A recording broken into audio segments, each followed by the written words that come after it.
The flickering light of Asia, or the Assyrian nation and church. Many centuries have passed, generation after generation has lived and died under the shadow of the church. Christianity has broken up the despotic yoke of the early ages, and yet the edict of the robber synod is as absolute in the 20th century as when the unfortunate Nestorius was wandering in his banishment through the Egyptian deserts. In the schools of the present day, as in the Cathedral of Ephesus, the verdict of heresy has been continually propounded against the unfortunate sect without a patient hearing. A charge so serious as this has indeed been unjustly laid at the doctor of the Nestorian Christians. The cause of the grave accusation is perhaps due to the lack of personal investigation. Those who have partaken in the decision of the Ephesian Synod should at least give the Nestorian a chance for the defense of himself, and I could render no better service than to put before the reader some extracts of the Nestorian Theology, and then undertake to make a few personal remarks. The following are the extracts from the Nestorian writings, displaying the character and nature of the Eastern theology, that there is a God and that the world is created and temporal.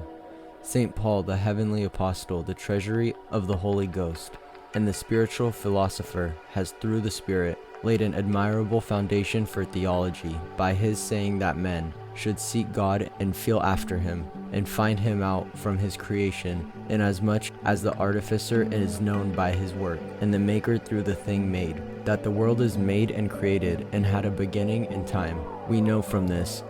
world is compounded, framed, and disposed as a whole, and in all its parts, and everything that is compounded, framed, and disposed must have a compounder, framer, and disposer. That it is compounded is proved from its whole being made up of many parts, from all its bodies, being made up of matter and kinds, and from the visible and invisible movers therein. But the most certain witness of its being framed is man, who is a small world in himself, and in whose formation all creation is brought together. As one of the sages has said, man is an epitome of the whole world, and of the whole frame of creation. Now that the world is disposed is clear from the wonderful order of the heavens and the planets, the elements with all their productive powers, generating plants, trees, minds, and the members of beasts and of men, the astonishing order of which surpasses the wisdom and knowledge of all created things. In the same way, the ancient philosophers concluded that every motion must have a mover,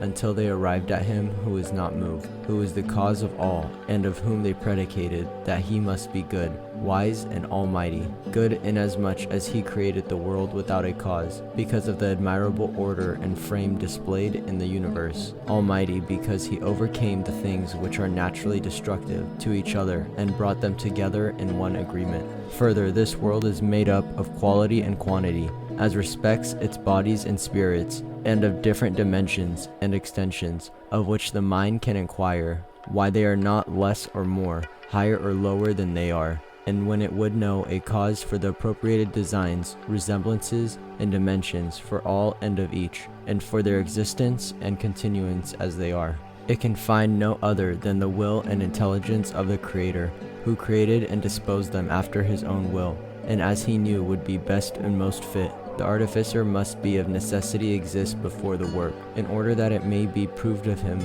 that he is really the maker of that which did not exist before, and that he made it. This truth, then, being confirmed, it results that the world is made and had a beginning in time, and is not eternal. It also results that it has a maker, who is good, wise, eternal, strong, and possessed of a will.